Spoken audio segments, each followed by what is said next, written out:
Here's why you probably consistently find yourself having no money left. I am not talking to the people who have an income problem, which means that you literally do not make enough money to cover your bills. And if this is the case, you need to find another way to bring in income. If you don't have an income problem, then you probably have a spending problem. And here's what it looks like. You make $4,000 a month. Your bills equal up to $3,000. That's like any of your bills, like rent, and then plus any debts.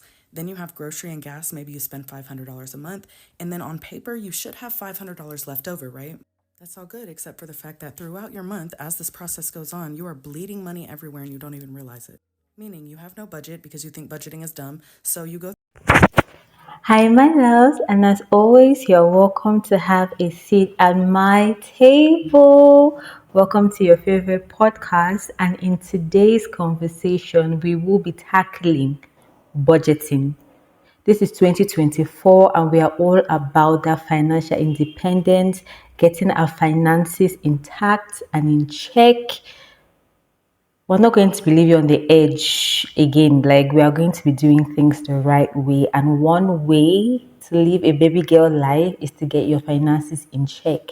So this is going to be a two-part series. In the first part, which we're going to be talking about today, we're going to be talking about what a budget is, why you should consider budgeting, and how do I personally budget monthly. Like, I don't like complicated things, so I make sure my budget for the month is very simple, straight to the point, not complicated. I don't like to stress myself. So I'm going to show you how I personally budget every month.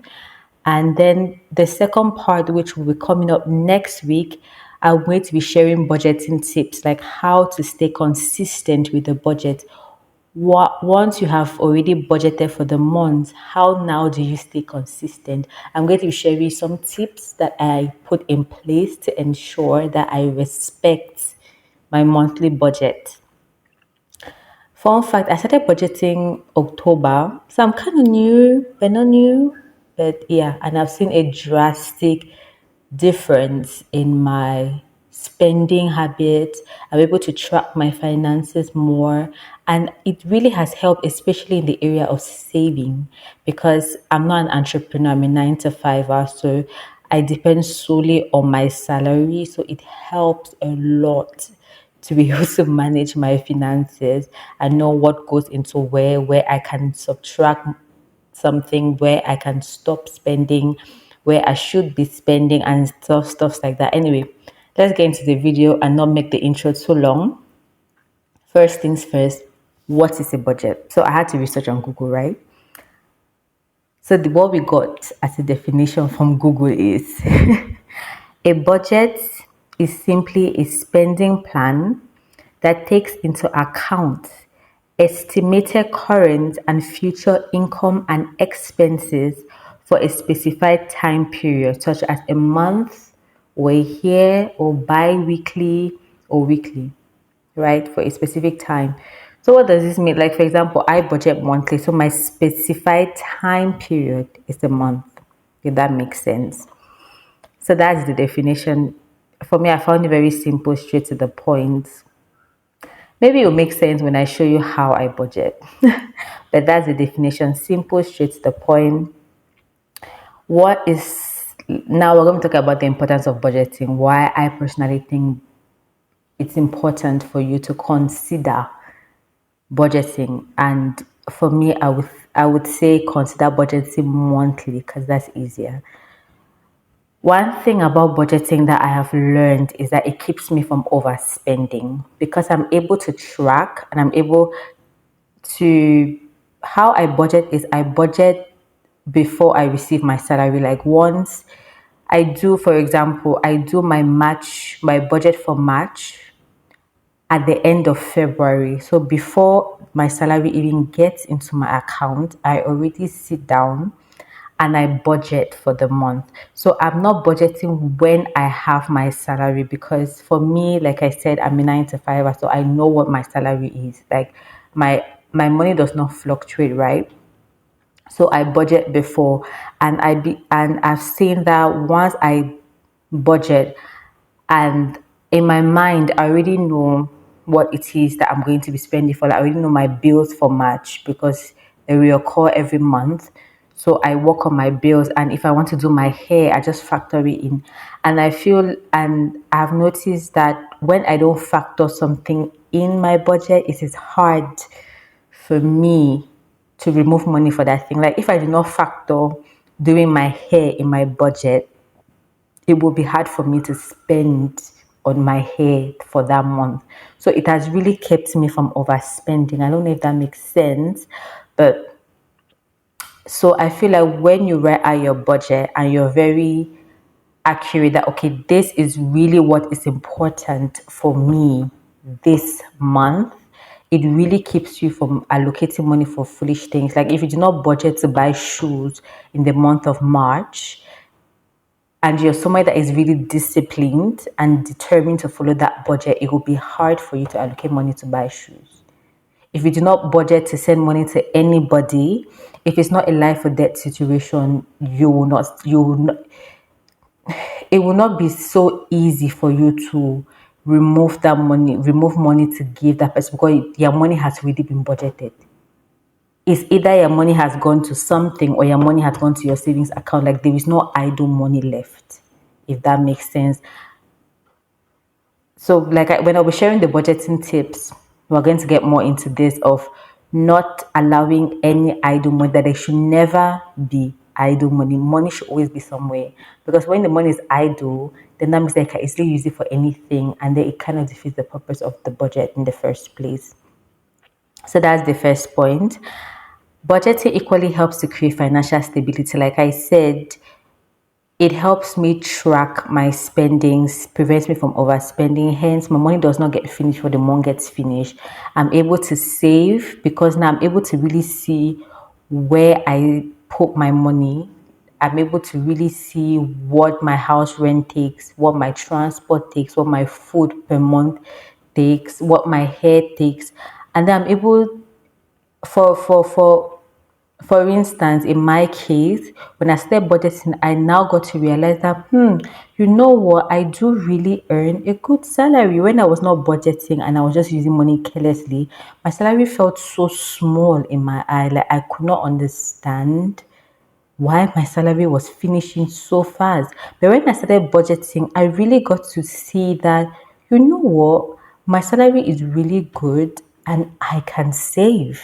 And so it started helping me to save. And I know they always say savings is not good to save, it's always good to have investments and stuff like that. I'm in Cameroon and getting a good investment is really hard. So for me, I'm team save till you find a good investment. So it helps me to put money aside, and for me that creates some sort of financial stability, because if something's to happen tomorrow, I have something in my account to fall back on. But I will not be able to see that I have the ability to save and save good money if I was not budgeting. So it helps me to really see how big my salary is. I'm not earning I'm not earning a lot. Don't listen to this and think I'm earning the millions, eh?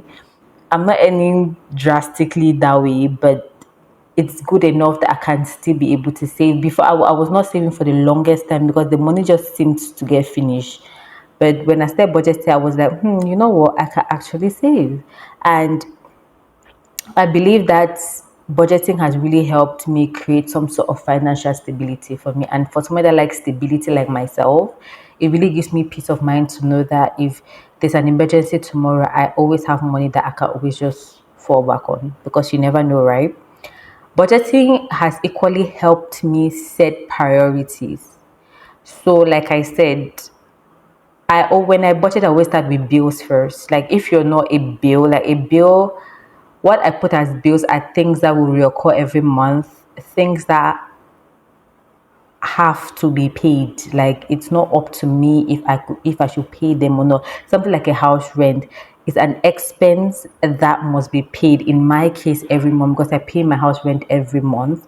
So it's not something that I can choose to do or not to do. It's not like hair. For me, hair is a miscellaneous expense that I can not do my hair this month and I'll be fine. But so it helps me set my priorities, and it helps me allocate money first to the things that are really important, very, very important, like my savings, like my bills, and then whatever now is left, I can now allocate now to miscellaneous things that I can do without, right?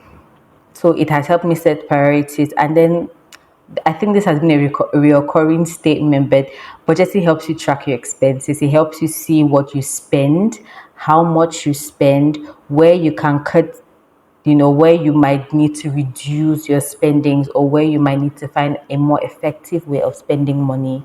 Like, it just helps you, it just shows you your relationship with money, right? Where your money goes to. And it gives, I mean, like, we don't want to keep saying that, I don't know where my money is going to. I don't know where my money they ever go. They like say hold in my hand. Like, all these type of comments, we don't want to hear them in 2024, right? 2024, we should know where our money is going to. And it's very easy to know that once you budget. So these are the reasons why I think you should consider budgeting, and why I still budget, because of these reasons, and it really makes my life a lot easier. Like, I don't have to overthink that, oh, how much have I removed for this? How much, like, no. I just go to my notes and I just see, okay, I have allocated this. I gave this person this amount of money. This is what I've done with this money. I've really paid my house. Like, I'm able to track everything, and it just gives me peace of mind, because maybe it's just the person that I am. I like to plan. I like to have stability. I like to know where everything is at the time when I want to know. So it gives me peace of mind, and it just makes me feel like my life is together, and I feel more like an adult. Like I said, I'll be turning 26 this year, so it's more time, I'll be 30. So it gives me a sense of you're grown, your life is together. So now I'm going to show you how I budget. Like I said, I feel like this is the simplest budgeting video you can ever find.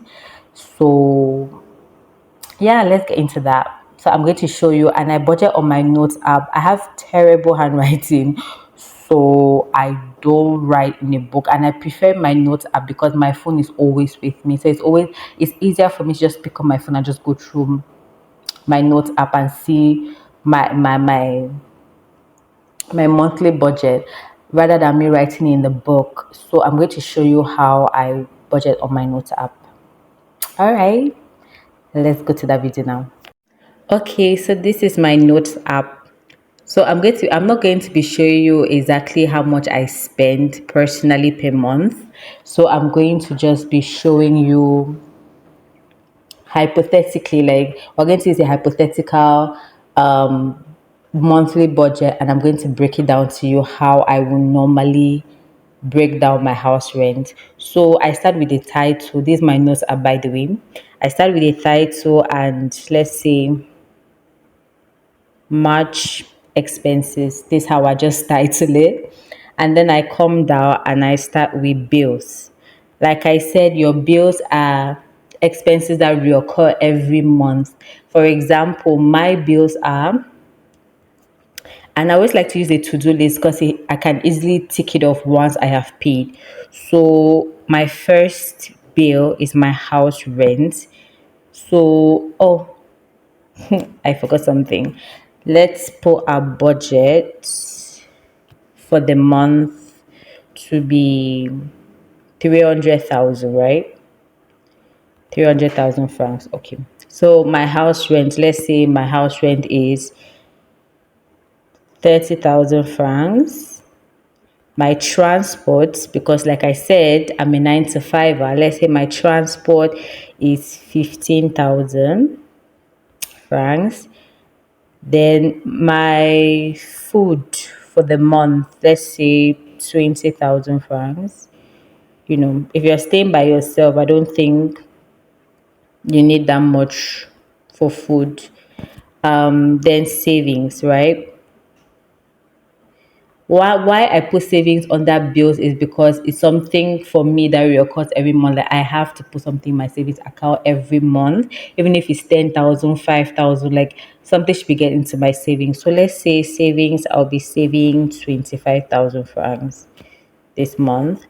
And then light bill, for those that pay lights, let's say 2,000 francs. For those that pay water bill, let's say 2,000 francs. Have I forgot anything else? Nah, I think that's it. So these are your bills. As you can see, these are things that will reoccur. Like you need food every month. You need to pay transport every month. You pay, if you're someone that pays monthly like I do, I pay house rent every month. So that's the bill. And then we will total it. Uh 30,000 plus 15,000. Plus 20,000 plus 4,000 from those bills. What else have I missed? Plus 25,000. So my bills have all totaled up to 94,000 francs. All right. So now miscellaneous expenses. So let's say you want to do your hair, right? Your hair, let's say to do your hair is 15,000 francs. What else could be under miscellaneous? Let's say you want to buy a birthday gift. Birthday gift for mom. Let's say you put 20,000 francs, right? Miscellaneous expenses are essentially things that you can do with that, like that are not that important. You don't necessarily have to put money aside for it, right? Anyway, so this is hypothetically, right? So let's just leave it like that. And then we come and then we total. And then that will be, my math is horrible. That will be 35,000. I'm really horrible at maths, but yeah. You get the point. So that's that. And then we come now and then the overall total that you'll be spending for that month. That'll be 94 plus 35,000. 129.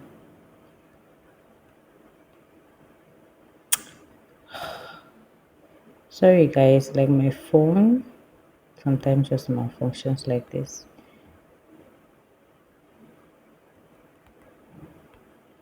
So now you now calculate your leftover. So your budget, let's say your salary was 300k, right? Minus 129,000. So you're going to be left with 171,000 francs. So, like I said, this is just hypothetically. So for me, this is how my budget always looks like, right? Not like this, like I'm not earning a salary of 300,000 and this is how I break it down. This is just a hypothetical question, a hypothetical case. But but this is how I would normally break down my expenses, if that makes sense. As you can see, it's very easy, straight to the point. Once you have your bills, you total. Then if you have any miscellaneous, some months I don't really have any miscellaneous things. Probably maybe there's a contribution, maybe my classmate is getting married or lost someone, there's some sort of contribution that will fall under my miscellaneous. If I'm supposed to send some money back home, that will equally fall under my miscellaneous. But apart from that, sometimes that I really have no miscellaneous, I just have bills and then I have a lot of money left over. So what I do now with the money left over is I always believe in keeping some money on hand. So what I would normally do is, for example, there's 171 left, I would now add, I can take like 120,000 out of this 171 and add to my savings.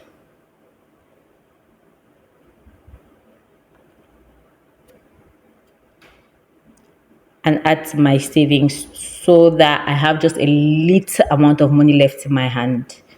Because the video that I watched, the girl said it's always good to have zero.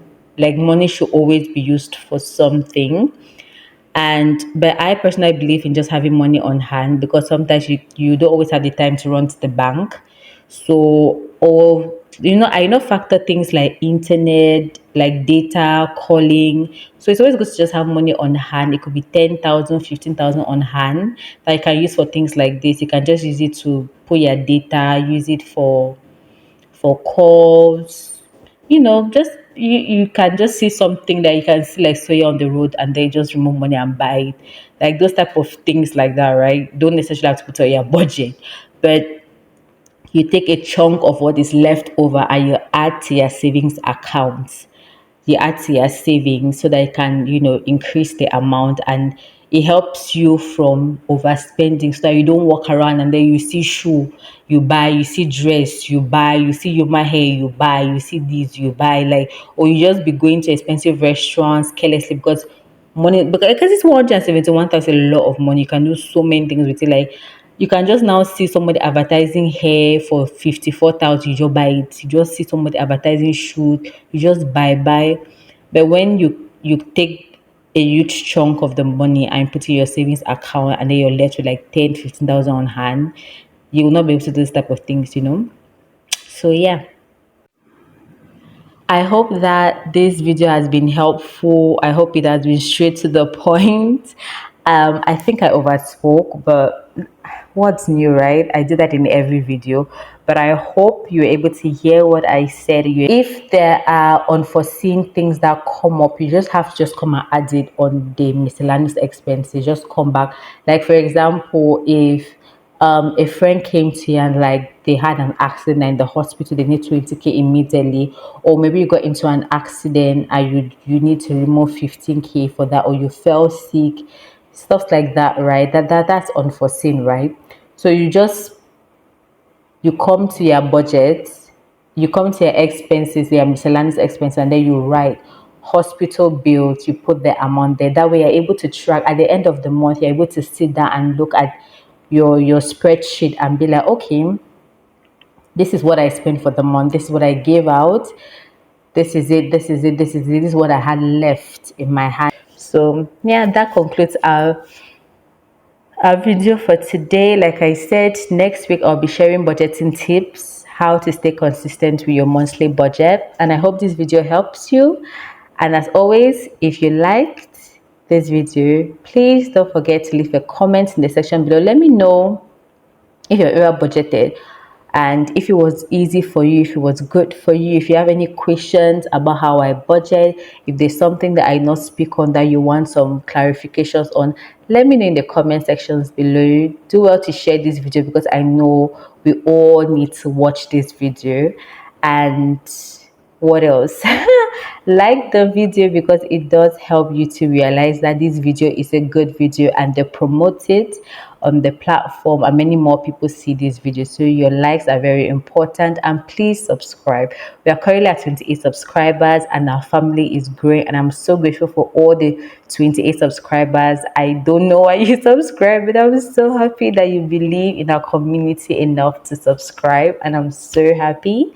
And thank you for the support, for always viewing our videos. Thank you so much. And for those who have not subscribed, what are you waiting for? We are dropping gems here, so subscribe.